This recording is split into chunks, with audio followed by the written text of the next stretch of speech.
નમસ્તે મિત્રો, મારી કુકિંગ ચેનલ અલકા સોરઠિયામાં આપનું સ્વાગત છે। મિત્રો, આજે આપણે બનાવીશું પાણીપુરીનું પાણી। તો ચાલો બનાવીએ હેલ્ધી અને ટેસ્ટી એવું પાણીપુરીનું પાણી। પાણીપુરીનું પાણી બનાવવા માટે સૌપ્રથમ મિક્સરના વચ્ચેના જારમાં આપણે લઈશું 1/4 ટેબલસ્પૂન ધાણા, 1/4 ટેબલસ્પૂન જીરું। આ રીતે ધાણા અને જીરું આખું લેવાથી સરસ સ્વાદ અને સુગંધ આવે છે। સાથે જ 7-8 મરી દાણા, 1/2 ટેબલસ્પૂન જેટલો સંચળ પાવડર યાની બ્લેક સોલ્ટ, 1/4 ટેબલસ્પૂન જેટલું મીઠું, 7-8 તુલસી પત્તા। આ પત્તા એડ કરવાથી પાણીપુરીનું પાણી સરસ હેલ્ધી તેમજ ટેસ્ટી પણ બને છે। 1.5 ઇંચ જેટલું આદું, જેને આપણે મોટા પીસીસમાં કટ કરીને એડ કરીશું। 7-8 નંગ લીલી મરચી। આ મરચી યુઝ કરવાથી પાણીપુરીનું પાણી સરસ ટેસ્ટી તેમજ તીખું બને છે। સ્વાદ મુજબ મરચીની ક્વોન્ટિટીમાં વધઘટ કરી શકાય। આ બધું જ સરસ રીતે ક્રશ કરી લઈએ। હવે તેમાં એડ કરીશું ફુદીના। મેં અહીંયા કુલ 50 ગ્રામ ફુદીનાના પાંદડા લીધેલ છે। આ ફુદીનાને મેં ધોઈને સાફ કરી લીધેલ છે।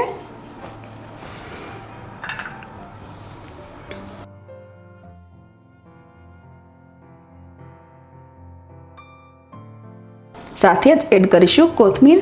કોથમીર પણ મેં ધોઈને સાફ કરી લીધેલ છે। કોથમીર તેમજ ફુદીનાને પાતળી અને કૂણી દાંડી સાથે જ એડ કરીશું।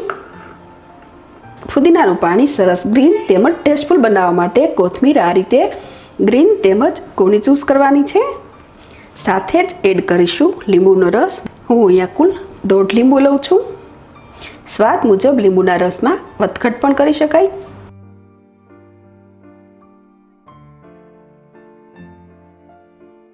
થોડું પાણી એડ કરી અને આ બધું ક્રશ કરી લઈએ। આ પાણી સાથે બાકી બચેલો ફુદીનો તેમજ કોથમીર એડ કરી દઈએ।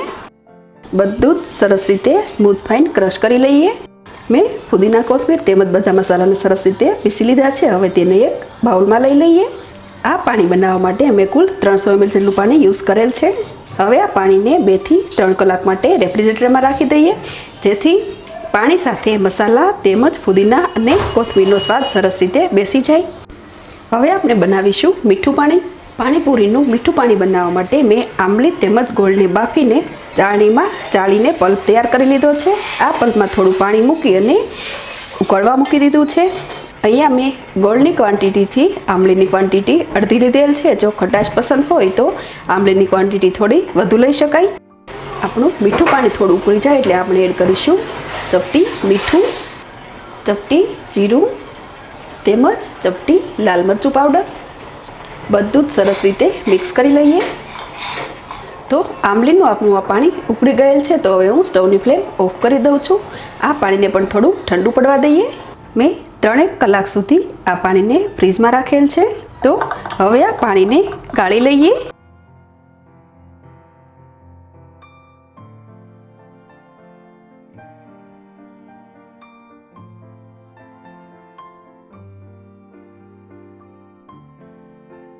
આ પાણી સાથે થોડું એક્સ્ટ્રા પાણી એડ કરીએ। આ પાણી બનાવવા માટે મેં લગભગ ટોટલ 500 ml જેટલું પાણી યુઝ કરેલ છે। ગ્રીન પાણી બનાવતા જે ફુદીના, કોથમીર તેમજ મસાલાની આ પેસ્ટ બચે, આ પેસ્ટને સબ્જીમાં એડ કરી શકાય તેમજ પરાઠાનો લોટ બાંધવામાં પણ યુઝ કરી શકાય।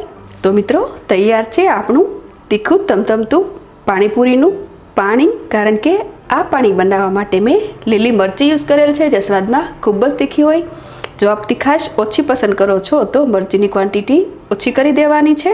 હવે આ પાણીને નમકીન બુંદીથી ગાર્નિશ કરી લઈએ। આ તો આપણે બનાવ્યું પાણીપુરીનું રેગ્યુલર પાણી, પરંતુ આ પાણીને અલગ અલગ ફ્લેવર પણ આપી શકાય, જેમ કે લસણનો, જલજીરાનો, જીરાનો વગેરે। જો લસણનો ફ્લેવર આપવો હોય તો આ પાણી પીસતી વખતે 5 કળી જેટલું લસણ એડ કરી શકાય તેમજ જલજીરા પણ એડ કરી શકાય, શેકેલું જીરું પણ એડ કરી શકાય। ટેસ્ટ મુજબ અલગ અલગ ઇન્ગ્રેડિયન્ટ્સ લઈ અને આ પાણીમાં વેરિએશન લાવી શકાય। તો તમે પણ આ રીતે ટ્રાય કરજો, સાથે આપના એક્સપિરિયન્સ મારી સાથે શેર કરજો। પણ લાઇક, શેર અને સબસ્ક્રાઈબ કરવાનું ભૂલશો નહીં। ફરી મળીશું નવી રેસીપી સાથે। Thanks for watching.